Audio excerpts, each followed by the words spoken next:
My name is Ava, and I'm 30 years old.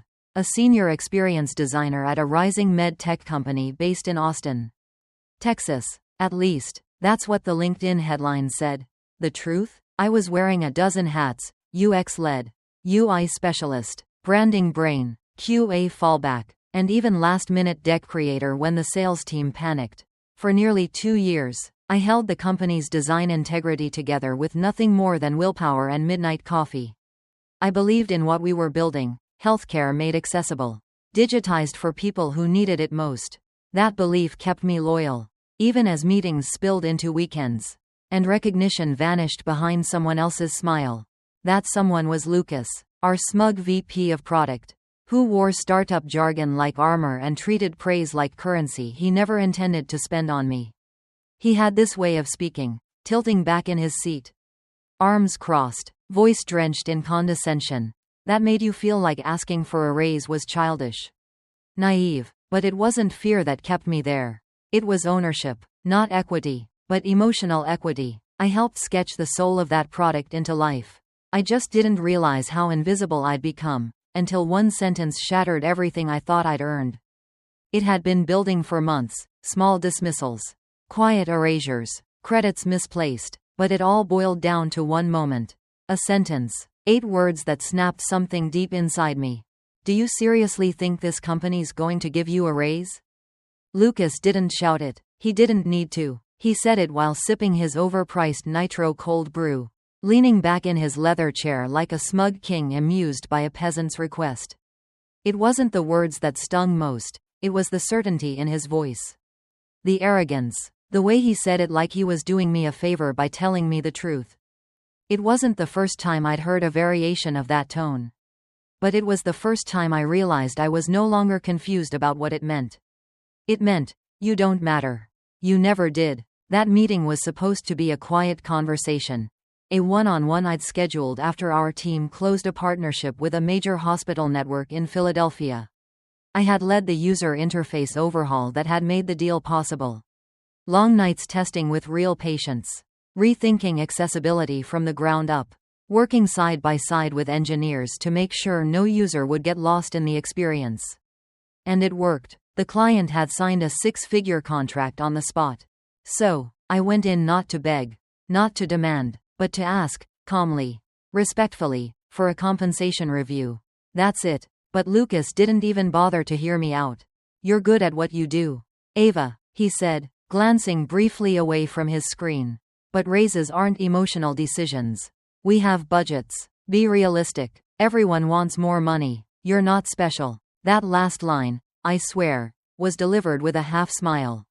Like he genuinely believed he was giving me some sort of lesson I'd thank him for later. And then the kill shot. Do you seriously think this company's going to give you a raise? It wasn't just a no. It was contempt wrapped in corporate logic. A clear message. You're lucky we let you stay. I walked out of his office without a word. I didn't cry, not this time, but I felt something break loose inside me. Not rage, clarity, the kind that comes after heartbreak. When you finally see someone exactly as they are. I'd spent the past 2 years throwing myself into a product I believed in. I stayed late not for praise but because I cared. I made other people look good because I thought it would come back around eventually. It didn't. I was never the face in the quarterly slides. Never the one quoted in press releases. When our design sprint led to a feature that saved users 40% more time. Lucas took the credit. When our branding refresh went viral on MedTech Twitter. Marketing forgot to tag me. But I kept working, hoping the value would become too obvious to ignore. That hope died in Lucas's office. The following week, I moved differently. I didn't argue or escalate. I observed. Every fake, great job, with no follow-up. Every time my insights were repeated louder by someone else and praised. I stopped expecting recognition, and I started backing up every single file I owned. Quietly, systematically. My personal Google Drive became a vault. I labeled everything: dates, client names, internal review versions, every sketch, every prototype, every finalized component system, locked, secured, unshared. I even saved screen recordings of usability walkthroughs that only I had built. And then came Boston. A massive redesign project for our newest client, a hospital group with over 300,000 active patients and a reputation for being nearly impossible to please.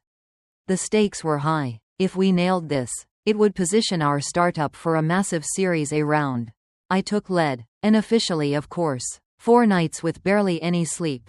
A/B testing on everything from CTA placements to color contrast ratios.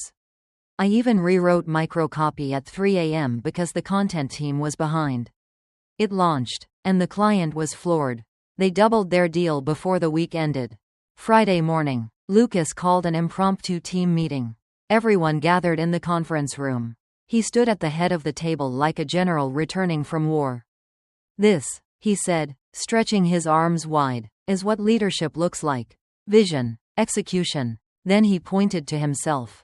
My breath caught. I waited. Just one line. One moment of shared credit. My name. Anything. Nothing. Afterward, Slack lit up with congrats, for him. A junior dev posted a meme calling him, UI King. I sat at my desk. Hands clenched so tight on my mouse it hurt. That afternoon, I asked him for another 5 minutes. I brought up the Boston project and asked if we could revisit the Raise conversation. Calmly, professional. He didn't look up from his laptop. "We don't reward short-term wins. Ava, one big project doesn't equal a raise. Everyone's expected to go above and beyond. That's just baseline." I reminded him the contract was worth $500,000. He finally looked up. "That's the company's win, not yours." I nodded slowly. "So, I should just be grateful to be here?" He smirked. "Now you're getting it." This time, I didn't leave broken. I left awake. I went back to my desk, opened my private folder, and started encrypting everything. Lucas had built his house of cards on the quiet labor of people like me. And it was time he found out what happens when you pull the wrong. 1 week. That's all it took for the first knife to land in my back. I had taken a short leave, just 3 days. My younger brother, Caleb, had a sudden health scare, and I needed to fly home to Dallas. It wasn't a vacation. I barely slept, but I did what professionals do. I notified lined up my deliverables, prepped my files for handoff, and gave clear notes to the team. When I walked back into the office that Monday morning, the air felt off. People glanced up when I entered the open workspace, then quickly looked back down. Some avoided eye contact entirely. A few forced tight smiles. It wasn't paranoia. It was tension. Familiar to anyone who's ever walked into a room where decisions had been made behind their back. Then I saw it. The war room whiteboard. Our collaborative brainstorming space. The place where I had led every design sprint since the beginning. My name used to be there. Top left corner, beneath the heading, Lead Designer. But it was gone. In its place, Maya, Design Lead. I froze. For a second, I thought maybe it was a mistake. A joke, but Maya wasn't laughing. She was standing in front of the board, marker in hand, explaining next steps to 2 junior team members, using my framework. She caught my eye and smiled awkwardly. Almost guilty. Almost. Maya had only been with us for 3 months. Fresh out of a design bootcamp. Bright-eyed, eager, teachable. I had mentored her personally. Showed her how to set up grids. Balance accessibility with aesthetics. Run stakeholder reviews. I even let her shadow me in client meetings to learn the rhythm of real-time feedback. Now she had my title, my board, my sprint. I didn't say anything. I walked straight to Lucas's office. He was expecting me. He didn't even bother with pleasantries. Just leaned back in his chair, fingers laced behind his head, like he'd been rehearsing the script. "While you were out," he said, Maya stepped up, led the sprint, handled the feedback cycle. She did well. I kept my tone neutral. I wasn't on vacation. It was a family emergency. And the sprint plan she followed was mine. Lucas shrugged, utterly unbothered. "Ava, you've been in that seat a long time. Maybe it's time we shake things up, bring in fresh energy. You're still on the team. Just shifting focus more toward execution." Execution. That word landed like a slap. Corporate code for shut up and do what you're told. I walked out of his office and sat at my desk. My hands trembled, not from fear, but fury and pain. Real, sharp betrayal. That afternoon, During our daily stand-up, Lucas made it official. Maya will be presenting the new roadmap today. He said, she's shown real leadership. She clicked through a slide deck, my slide deck. Slightly edited, but unmistakably mine. The layout, the structure, the insights, they were my fingerprints. Stripped of credit, I opened my mouth to clarify, to speak, but Lucas cut in before I could. Let's stay solution-focused. Ava, no need to get lost in a rabbit hole of who did what. We're a team. I nodded, lips sealed, but inside, something cracked wide open. That night, I didn't sleep. My thoughts spiraled. This wasn't neglect. This was a coordinated effort. I was being erased. Slowly, strategically. They weren't just ignoring my contributions. They were replacing them. Rebranding them under someone easier to control. And Maya, whether she knew it or not, was the perfect pawn. The next few days confirmed everything. Slack channels I once led were archived. Recurring client calls disappeared from my calendar. Lucas introduced Maya on LinkedIn as the new creative force behind our platform refresh. He praised her revitalization of our visual strategy. Words he'd never once used for me. It was theft of my labor, my identity, my credibility. But I didn't react. I documented every Slack message, every reused file, every internal design system reskinned under a new name. Because what Lucas didn't know was this: while he was busy parading my work as someone else's, he'd overlooked the foundation, the original design libraries, the logic models, the real scaffolding of the product. Those lived on my private drive. The team only had exported versions, not the scalable frameworks. Without me, they couldn't grow. They could barely maintain. Then came the message from legal. That Friday, at exactly 4:57 p.m., I sent an email to Lucas, CCing HR and our legal advisor. Subject: request for immediate removal of IP assets from active use. I attached a timestamp list of every asset I had created under my freelance period, before I was hired full-time, and noted that per our contractor agreement, ownership of those materials had never been formally transferred. We had no signed contract, no rights waiver, nothing. In legal terms, I still owned them. My final line was clear. Please cease all usage of the listed materials in marketing, product, and investor-facing platforms unless proper licensing is negotiated. No threats, just facts. Lucas didn't reply until Monday. 2 lines. Ava, we appreciate your passion, but let's not make this messy. You're still part of the team. Let's talk in person. I agreed. The meeting lasted 8 minutes. He opened with, "This isn't the kind of attitude we expect from senior team members." I smiled. It's not attitude, it's ownership. He leaned forward, trying to intimidate. You're really going to go nuclear over a few screens? They're not just screens, I replied. They're the foundation of your product. And without access to the original systems, you're stuck. His voice dropped to a hiss. You're holding the company hostage. I stood, calm, focused. No, I said, I'm walking away from what was mine. Then I did it. I revoked access. Design systems, brand templates, UI components, style guides, all removed. Not deleted, just locked, archived under my legal name. Untouchable. Lucas's face went pale. Red crept up his neck. You're going to regret this. He growled. I grabbed my bag, looked him in the eye, and whispered, maybe, but now you know what it feels like to be erased. I left the office to the sound of my own footsteps. Silent, unafraid. He thought that was the end. It wasn't. It was the beginning. I didn't walk away with fireworks. No grand farewell speech. No box of desk items. No final Slack message to the team. I simply revoked access and disappeared. But silence has a strange kind of gravity. And by Tuesday morning, it started pulling everything down. The first email came from the engineering team, panicked, polite, asking if I had mistakenly disabled the Figma library. Then marketing chimed in. They couldn't locate the master branding kit. Even the executive assistant pinged me. Sheepish. Hey Ava, sorry to bother. Do you happen to have the original keynote deck for the Series A pitch? I didn't respond. Because the truth is, I had warned them. Lucas never understood how tightly the product's growth was tied to my systems.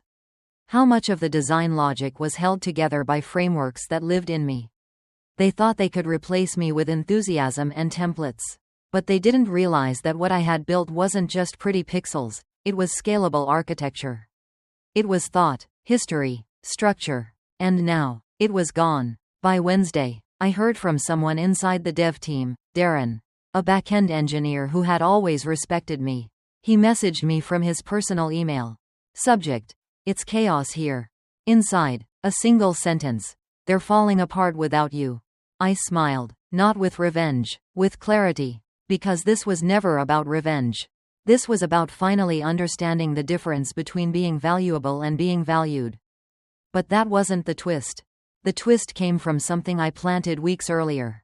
Back when Lucas laughed in my face about the raise, I had reached out to a contact, Lena, a VC analyst I'd met through an old client.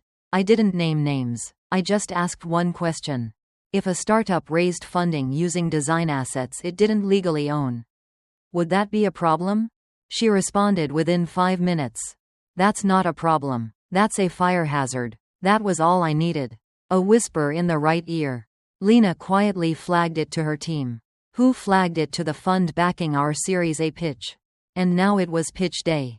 5 venture firms, all in one room. Lucas, decked out in his Navy suit, hair gelled, ego loaded, Maya by his side, presenting slides built from screenshots of my now locked designs. 10 minutes in, it happened. One of the VCs interrupted. "Can you confirm that all design elements and brand assets in this product are fully owned by your company?" Lucas blinked, hesitated. "Of course. Our internal team manages all design in-house." The VC tilted his head. "Because we received a claim this week from a former contractor asserting partial ownership of those very assets." Lucas mumbled something about internal restructuring. The room went cold. Another VC leaned forward. "Do you currently have access to your full design library?" Silence. Lucas muttered something vague about backups. The pitch was dead, right there, and they knew it. By 4 p.m., every firm had pulled out. Every single one. That evening, I got a Slack message from Maya. Just 4 words. "I didn't know." Sorry. I didn't reply. Because maybe she didn't know. But she also didn't ask. And that's the problem, isn't it? That's how people get erased. Not with violence. With silence. By the weekend, Lucas's LinkedIn title quietly changed. VP of Product disappeared. Replaced by nothing. Just a blank space. Like the system was slowly deleting him. Too. But I didn't celebrate. Not yet. Because this wasn't the finish line. This was the middle. The following Monday, I published a short Medium post. No names, no drama, no flames, just facts. Why I walked away from a startup that built its success on silence. I told the story plainly. The lack of credit, the layers of invisibility, the patterns, the power of walking away when staying becomes a slow erasure. And the post? It spread like wildfire. Designers reposted it. Engineers commented, saying, "I lived this." A founder from a rival startup reached out. "You're the one Lucas laughed at in a pitch last year, aren't you? You just buried him." I wasn't trying to bury anyone. But if a system collapses under the weight of the truth, maybe it was never built to stand in the first place. Within a week, I had 3 job offers. All double my previous salary. All with creative freedom. All remote. But I didn't accept any of them. Not yet. Because something unexpected was happening. People were listening. I got invited to speak at a Women in Tech conference in San Diego. Then another in Boston. Podcast requests. Interview offers. My inbox transformed from requests for help to requests for truth. And for the first time in my career, I wasn't whispering behind closed doors. I was standing at the front of the room. I gave my first keynote in a dark blazer. The same one I wore the day Lucas told me I'd never get a raise. I opened with this. Someone once told me I wasn't special. That raises aren't based on feelings. That everyone wants more money. They were right. Everyone does want more. But what we really want is to matter. And no company can afford to keep erasing the people who make them matter. The crowd stood, cheered, and in the back of the room, I spotted a familiar figure. Pale, still, and suddenly very, very small. Lucas. He didn't say a word. But he didn't have to. Because for the first time, he saw me. And for the first time, I didn't need to be seen by him to know who I was. I nodded once, polite. Then I turned and walked away.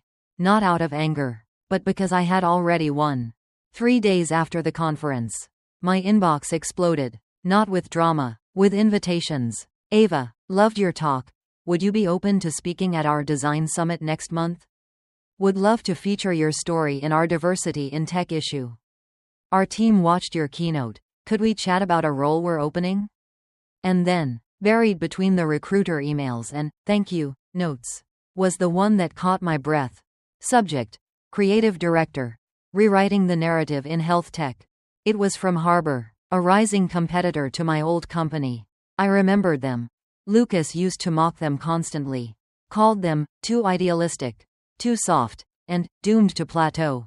But here they were, sending me a message that opened with, "We believe in building with people, not on top of them.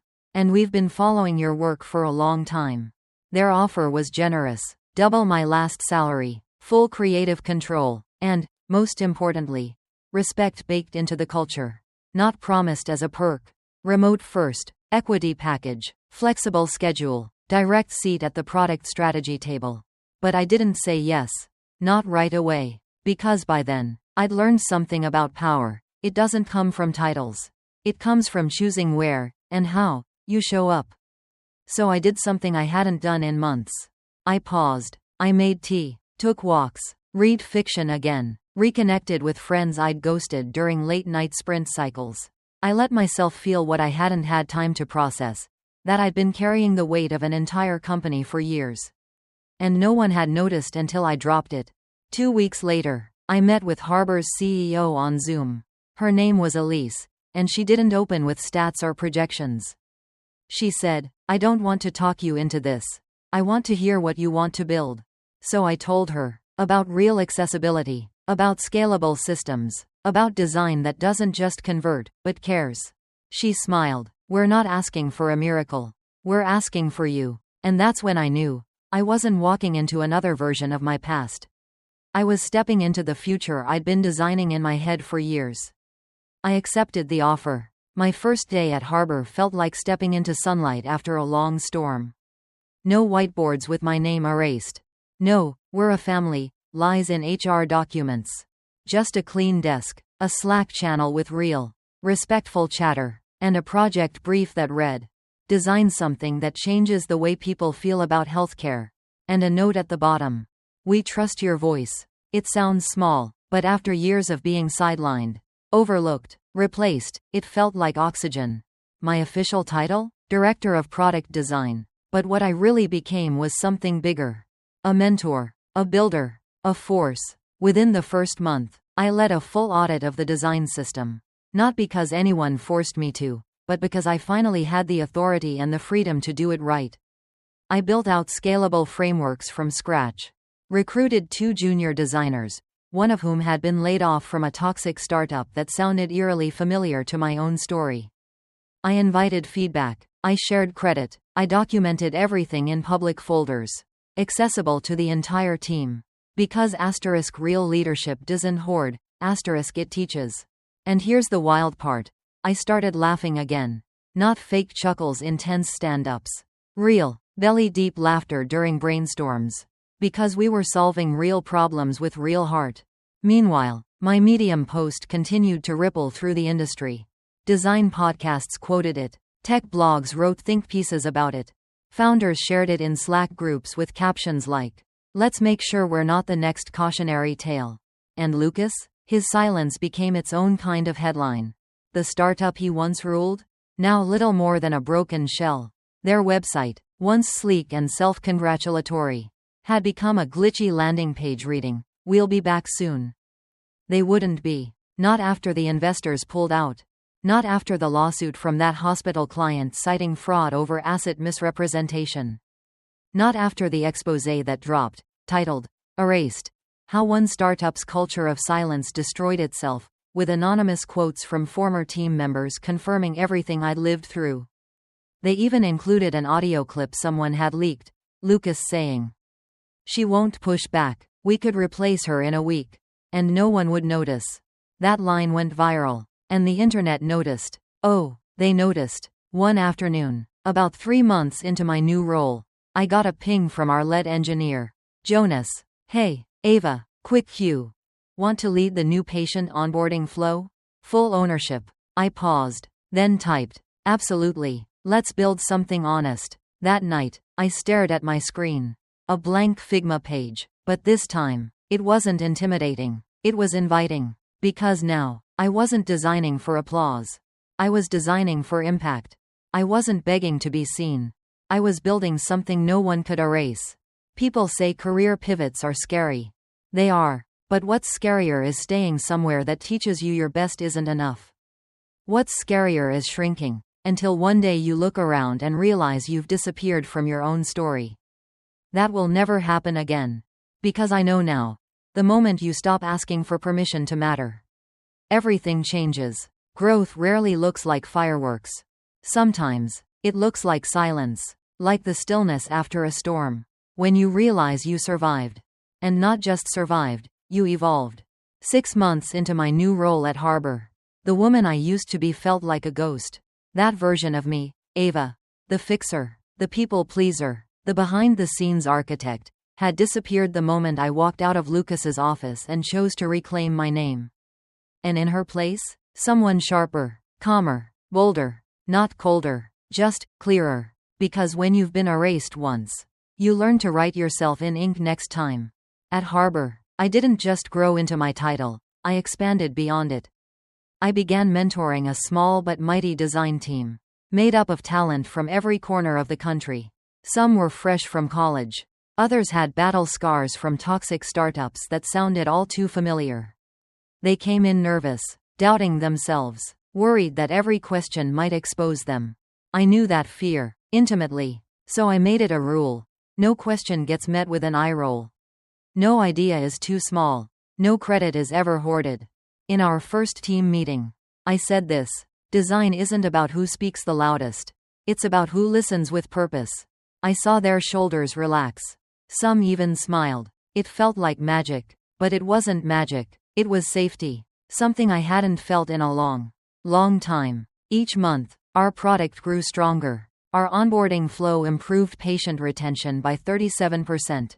Our redesign of the billing dashboard reduced user frustration by 62%. Based on live feedback, and at every company-wide meeting, Elise, the CEO, made sure my team was front and center. She'd say, design is the experience. Ava's team makes it real. And every time, I'd feel this quiet, unfamiliar emotion rise in my chest. Pride. Not the kind that needs validation. The kind that knows the work is worth it, even when no one's clapping. Because the applause wasn't the goal. The impact was. And yet, the past had a way of circling back. One afternoon, I got an invite to speak at a design leadership summit in New York. Keynote: all expenses paid. The topic? Power, ownership, and the invisible architect. At first, I hesitated. Part of me thought, haven't I said enough? But then I remembered the dozens of messages in my inbox. Designers saying, thank you for telling my story. Women saying, I didn't know it was okay to say no. And I realized, this wasn't about me anymore. It never was. So I said yes. The day of the summit, I walked into a packed ballroom. Over 1,000 attendees, investors, designers, founders, students, people who had built, lost, fought, won, and come back again. I wore black, sharp lines, minimal makeup, no distractions. And when I took the stage, I didn't open with stats, or titles, or credentials. I opened with a question. What do you do when someone takes your name off your work and smiles like it was always theirs? The room went still. I took a breath. Then I told them everything. Not the drama, not the downfall, the truth, the subtle silencing, the micro-erasure, the fake praise, the praise with no power. The systems built to use you until you're no longer new. Then push you out with a smile and a, we're moving in a different direction. I walked them through the quiet war one fought. The backups, the documentation, the moment I pulled the cord not out of spite, but survival. And I ended with this. I didn't burn the bridge. I simply stopped pretending it was made of anything but matchsticks. The room rose in applause. Not for the drama, For the recognition. Because they'd lived it too. Afterward, a line formed. People waiting to speak with me. Some with resumes. Some with tears. Some just needing to say, thank you. Among them was a young designer, maybe 23. Nervous. Wringing her hands. I used to think being quiet made me professional, she said, but now I think it just made me disappear. I nodded. It's not about being loud. I told her. It's about being undeniable. That night, I sat alone in my hotel room. Laptop open. Inbox full. And I realized something strange. I hadn't thought about Lucas in weeks. Not even when I passed his name in headlines. Not when I heard his startup was now under investigation for IP fraud. Not even when I saw Maya post on LinkedIn that she'd learned hard lessons and was grateful for the experience. I felt nothing. No heat, no gloat, no need. Because growth isn't about watching someone fall. It's about no longer needing to look back. The following week, I launched a side project, a mentorship collective for underrepresented designers navigating toxic workplaces. No ads, no paid memberships, just a space for truth, tools, and templates of resistance. Within days, over 500 people signed up. And it clicked. This was the legacy I wanted. Not just beautiful products, not just clean UIs. A pathway for others to survive, speak up, and stay visible. Sometimes, people ask me, would you go back and change it? The meetings, the tears, the humiliation, the gaslighting. And I say, no. Because that fire didn't destroy me. It forged me. And now, I'm the one holding the torch. 6 months later, I found myself standing backstage at one of the biggest design conferences in the country, Design Forward NYC. The venue was stunning. Floor-to-ceiling glass. Every chair filled, every light humming with anticipation. I'd spoken on panels before, but this time was different. I wasn't a guest anymore. I was the keynote speaker. The theme of the year? Legacy in design. What we leave behind. I nearly turned it down. I thought maybe I was done telling this story. Maybe the chapter had already closed the moment I hit publish on that Medium post. The moment I walked into Harbor and got handed the creative freedom I had begged for elsewhere. But Elise, my CEO at Harbor, had said something that stuck with me. You didn't just change your life, Ava, you changed the language. People talk differently now, about ownership, about credit, about voice, because you told the truth. She was right. This wasn't about reliving the story. It was about reclaiming it. One final time, in front of an audience that had never needed it more. As I walked out onto that stage, I felt it. Not fear, not nerves. Power. Still, quiet, centered. I looked out at over 1,000 people and said, slowly, someone once told me I wasn't special. That raises weren't based on feelings. That everyone wanted more, and I wasn't different. A pause. They were wrong. I wasn't special. I was essential. And so are you. The room froze. And then, I told them the truth. All of it. The late nights. The fake praise. The stolen credit. The silence. The erasure. And how I didn't burn the place down. I simply turned the lights on, and let the truth do the rest. I talked about how it felt to watch someone else stand in your place. Using your work. Smiling with your roadmap in their hands. I talked about the slow violence of being told you should be grateful. That you're hard to replace, but never valuable enough to reward. And then I said this. In tech, we talk so much about disruption. But the biggest disruption I ever caused wasn't a product. It was a boundary. The day I stopped shrinking. They lost their power. By the time I left the stage, the audience was on their feet. But I didn't walk off to applause. I walked off to peace. Because the applause didn't matter anymore. Not really. What mattered was that I had finally stopped asking for permission to matter. Backstage, I sat for a moment alone. I thought about everything that had happened. About Lucas. About the startup now quietly shuttered. Its domain parked and forgotten. About Maya, who had posted on LinkedIn a few weeks back. Some lessons come wrapped in shame. I'm learning how to listen better. I didn't comment. I didn't clap back. Because growth doesn't mean pretending it didn't hurt. It means choosing not to carry it forward. The next morning, I woke up to a new kind of inbox. Not recruiters. Not reporters. People. Designers, founders, interns, career changers, women, queer folks, immigrants, people who had never seen themselves in boardrooms or design credits. They wrote things like, "Your story gave me the courage to speak up. I printed your quote and put it on my wall. I'm not afraid to take up space anymore." And that's when it hit me. My story had become ours. Not because it was perfect, but because it was real. And that's what legacy really is, isn't it? Not a job title, not a plaque, not a logo you helped design. It's the echo that stays after you stop speaking. It's the door that stays open after you walk through it. A month later, I was invited to contribute to a new design ethics initiative.